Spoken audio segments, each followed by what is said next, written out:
कहा जाता है प्यार अंधा होता है और प्यार में लोग किसी भी हद तक जाने को तैयार हो जाते हैं। लेकिन वही प्यार जब एक दूसरे पर हावी हो जाता है तो वो किसी की जान लेने में भी पीछे नहीं हटते हैं। आज जो मैं आपको कहानी सुनाने वाली हूँ, इस कहानी में भी बिल्कुल ऐसा ही था, जिसमें कि एक पुलिस वाले की पत्नी एक डिलीवरी बॉय को पसंद करने लग जाती है और वो उसके प्यार में इस कदर पागल हो जाती है कि इसमें ये जो प्यार था वो जुनून बन जाता है। एक दूसरे को जो पाने की चाहत थी उसमें एक का कत्ल हो जाता है। जब आज की कहानी को आप सुनेंगे तो आप भी यही कहेंगे कि अगर ये प्यार होता है या ये जुनून होता है तो ऐसा प्यार तो ना हो, वही ज़्यादा अच्छा है। नमस्कार, आदाब, सत श्री अकाल। मैं हूँ नंदिनी यादव। आज जो मैं आपको घटना सुनाने वाली हूँ, इस घटना की शुरुआत होती है छत्तीसगढ़ के रायपुर से, जहाँ पर एक पुलिस कॉलोनी थी और उसी में एक पुलिस वाले की पत्नी और उसकी पत्नी और वो पुलिस वाला, दो लोग ही साथ में रहते थे। उनके जो माता पिता थे और जो बाकी का परिवार था वो साथ में नहीं रहते थे।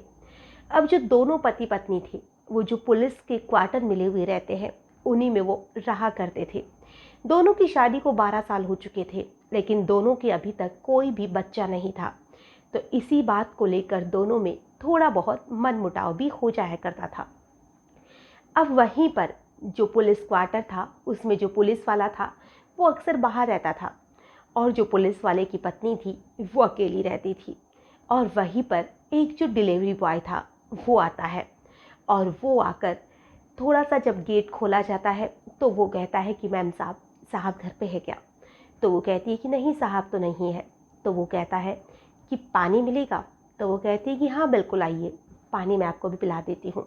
वो उसे पानी पिलाती है और साथ ही अब जो क्वार्टर का गेट था वो बंद हो चुका था। डिलीवरी बॉय उसके साथ जितना चाहे उतना वक्त बिताता था और ये अभी पहली बार नहीं हुआ था, ये 4 सालों से ऐसा ही हो रहा था कि जो डिलीवरी बॉय था वो उसके घर आता था और जो पुलिस वाले की पत्नी थी उसके साथ यूं ही वक्त बिताया करता था। और इन सारी चीज़ों की जो पुलिस वाला था उसे भनक तक नहीं थी, क्योंकि जो डिलीवरी बॉय था जब वो पुलिस क्वार्टर में आता था तो यही लगता था कि कोई सामान देने आता होगा। हालांकि वो आता लगभग कभी 1 महीने से, कभी 15 दिन से, तो कभी 2 महीने से था, तो किसी को इतना शक भी नहीं होता था। वक्त अपनी रफ्तार से दौड़ रहा था।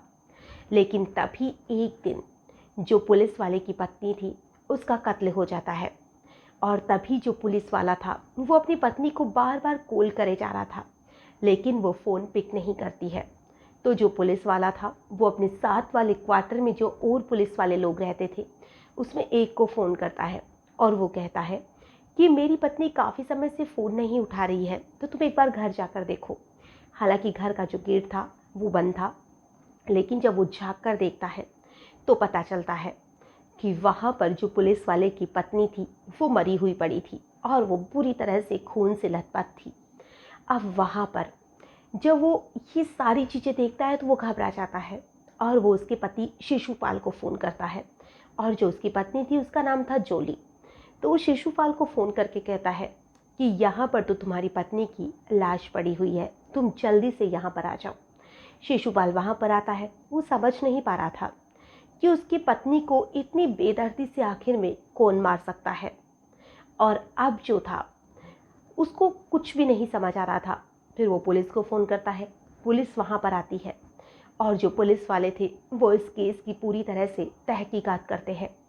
ये जो घटना है वो 5 मार्च की है, 5 मार्च 2017 की।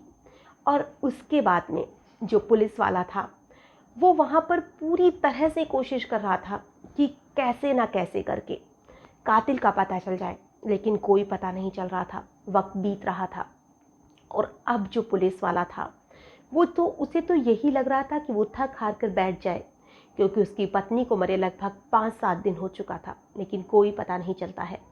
तभी पुलिस के हाथ में एक सुराख हाथ लगता है, क्योंकि कहा जाता है कि कातिल अपने पीछे कोई ना कोई सबूत तो जरूर छोड़ जाता है। और यही एक सबूत था जो पुलिस को यूपी के उसी लड़के के गांव पहुंचा देता है जिसमें उस लड़के का नाम था राहुल। और जब उस लड़के को अरेस्ट किया जाता है तो उस लड़के का पहला सवाल था कि आप लोगों ने मुझे पकड़ा कैसे, क्योंकि मैंने तो कोई भी सबूत नहीं छोड़ा था। तो पुलिस वाले कहते हैं कि हम तो बाद में बताएंगे कि हमने तुम्हें कैसे पकड़ा, तुम टेंशन मत लो, तुम्हें सब कुछ बताया जाएगा। पहले तो तुम अपनी स्टोरी बताओ कि तुम ये कत्ल तुमने क्यों किया, तुम उसे कैसे जानते हो, तुम्हारे बीच में क्या लड़ाई झगड़ा था।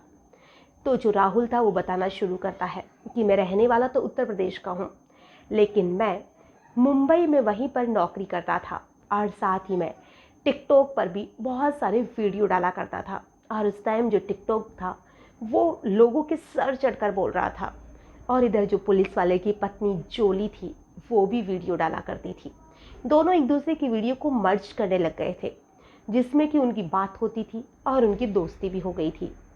और इसी बीच में उनकी जो दोस्ती थी वो इतनी ज़्यादा गहरी हो गई थी कि उनकी दोस्ती कब प्यार में बदल गई उन्हें भी पता नहीं चलता है। और अब जो जोली थी वो राहुल को, जो कि डिलीवरी बॉय तो नहीं था लेकिन वो डिलीवरी बॉय बन के ही उसके घर पर आता था, और अब जो राहुल था वो उसे मिलने के लिए रायपुर आने लगा। दोनों के बीच में बहुत अच्छा वक्त कट रहा था और इन सारी चीज़ों को 4 साल हो चुका था। और अब जो दोनों के बीच में जो प्यार था वो काफ़ी ज़्यादा बढ़ चुका था। इधर जोली की अपने पति से बनती नहीं थी क्योंकि उसके कोई बच्चा नहीं हुआ था, इसलिए दोनों के बीच में लड़ाई झगड़ा बढ़ने लग गया था। और अब जो जोली है वो राहुल से शादी की जिद करने लग गई थी कि उसे राहुल से शादी करनी है। लेकिन जो राहुल है वो जोली से शादी नहीं कर सकता था क्योंकि वो पहले से शादीशुदा था, उसके 2 बच्चे भी थे। तो वो उसे शादी से इनकार करता है, लेकिन जोली नहीं मानती है। वो जिद कर रही थी कि उसे शादी करनी है तो बस राहुल से करनी है। और तभी जो राहुल था वो 5 मार्च को जोली से मिलने के लिए आता है और उसे कहता है कि आज हम दोनों शादी कर ही लेंगे। अब वो आने के बाद में जोली के साथ बहुत ज़्यादा मारपीट करता है, साथ ही वो एक धारदार हथियार भी साथ लेकर आया था और उसी से वो जोली पर वार करता है और उसे बुरी तरह से उसकी गर्दन काटता है, हाथ पैर उसका बहुत बेरहमी से वो उसे मारता है। जैसे तो लग रहा था कि न जाने कितने दिन का गुस्सा वो अपने अंदर भर कर डोल रहा है। और अब जो जोली थी वो उसकी पूरी तरह से हत्या कर चुका था, साथ ही उसके शरीर के भी वो टुकड़े कर चुका था। और अब जो थी उनकी प्रेम कहानी थी वो पूरी तरह से ख़त्म हो चुकी थी। अब राहुल को लगता था कि उसका जोली से जो पीछा है वो पूरी तरह से छूट चुका है और अब पुलिस को भी कोई भी सबूत नहीं मिलेगा क्योंकि उसने तो कोई सबूत छोड़ा ही नहीं था। लेकिन जो राहुल था वो फ्लाइट से ही तो रायपुर आया था और वो फ्लाइट का ही उसने टिकट वापस अपने घर के लिए बनाया था, अपने शहर के लिए बनाया था। लेकिन जाते वक्त जो टिकट था वो उसकी जेब से गिर जाता है। हालांकि वो पुलिस वालों को भी 10-15 दिन के बाद में जब सफाई करने वाली आती है तब वो सोफ़ा के नीचे मिला था, नहीं तो वो टिकट भी पुलिस के हाथ नहीं लग रहा था।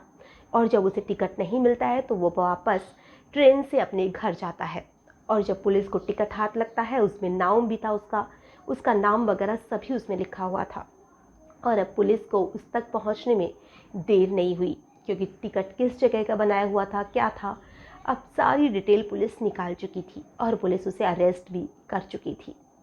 आज की जो कहानी है इसे सुनाने का हमारा उद्देश्य ना ही किसी को परेशान करना है, ना ही किसी का भी दिल दुखाना है। हमारा उद्देश्य बस इतना सा है कि जो अवैध रिलेशन होते हैं या हस्बैंड वाइफ को छोड़कर एक दूसरे के साथ जो धोखे टाइप रिलेशन होते हैं वो कभी भी नहीं टिकते हैं, क्योंकि इन रिलेशन की सच्चाई कभी ना कभी तो सामने आती ही है। और जब इनकी सच्चाई सामने आती है तो ये बहुत ही ज़्यादा खतरनाक होती है।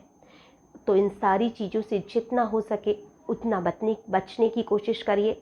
आप अपने आप को भी सुरक्षित रखिए, अपने परिवार को भी सुरक्षित रखिए और साथ ही आपके आसपास में जो लोग हैं उनसे भी इन सारी चीज़ों से सुरक्षित रखने की कोशिश करिए। आज के लिए बस इतना ही, फिर मिलेंगे किसी नई घटना के साथ। तब तक के लिए नमस्कार।